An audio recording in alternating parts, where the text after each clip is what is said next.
Environnementale ouverte ce matin par le président Hollande.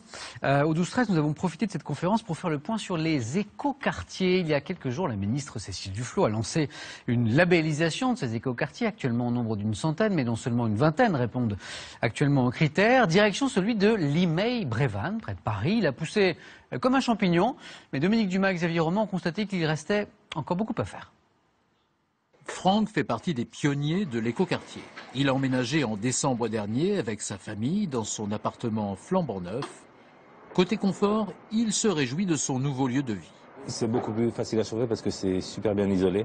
Quand nous sommes en hiver, pas besoin de monter la température jusqu'à 24-25 degrés. À 20 degrés, vous êtes très bien, il fait très chaud dans la maison et en été, ça reste toujours frais grâce aux isolations. Des panneaux solaires, des terrasses végétalisées, de petits immeubles à l'architecture contemporaine. Un bémol, la chaufferie au bois promise ne sera pas construite avant 2014. Résultat, encore du fioul cet hiver et plus de dépenses. Aujourd'hui, nous avons augmenté les charges de 60 €. Donc, à mon avis, ça va durer sur une année. Et j'espère que l'année prochaine, ça restera au même niveau, le temps qu'on ait la nouvelle chaufferie. Un quartier encore en chantier auquel il faut donner de la vie et une âme, sans école ni commerce encore ouvert. À moins de 3 000 € le mètre carré, sans financement public, la mairie a voulu attirer des familles aux moyens limités. Même à 15 km de Paris, même si on a des bobos qui sont venus habiter ici, on tenait vraiment à faire un quartier pour tous. Voilà, et ça c'était vraiment notre volonté. C'est en cela qu'on a travaillé sur la mixité sociale avec moitié accession, moitié location, moitié privée, moitié sociale. Une mixité importante car Canton, piquant, citron, curaçao de la maison, ça n'en parlons pas. N'en parlons pas. Hier, le père Cougourde est venu et il s'est plaint à moi. Oh, c'est pourtant pas difficile, voyons. Tiens, regarde. Tu mets un tiers de curaçao. Fais attention, hein. Un tout petit tiers. Un tiers de citron.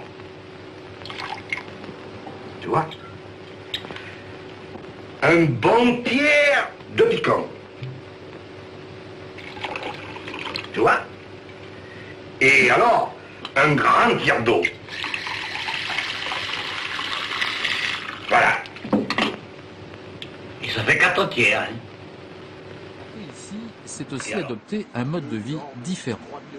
Un écoquartier, c'est un état d'esprit, c'est créer une nouvelle manière de vivre ensemble. Voilà, par exemple, dire qu'il n'y aura pas de voiture dans un quartier et le faire effectivement, c'est déjà de changer effectivement les comportements des gens. Un quartier sans voiture, même si chaque famille a l'accès à un parking de proximité, certains résidents voudraient que l'on respecte enfin le tout piéton à l'image de cette association. Il y a quand même des scooters, il y a quand même beaucoup de véhicules qui passent à vitesse assez soutenue dans le quartier. Il faut prendre les mesures nécessaires pour faire appliquer le quartier piéton.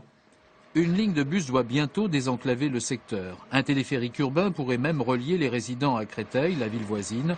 Une manière de créer du lien social. C'est aussi cela, la philosophie d'un écoquartier. Ne m'appelez plus jamais France. La France, elle m'a laissé tomber. Ne m'appelez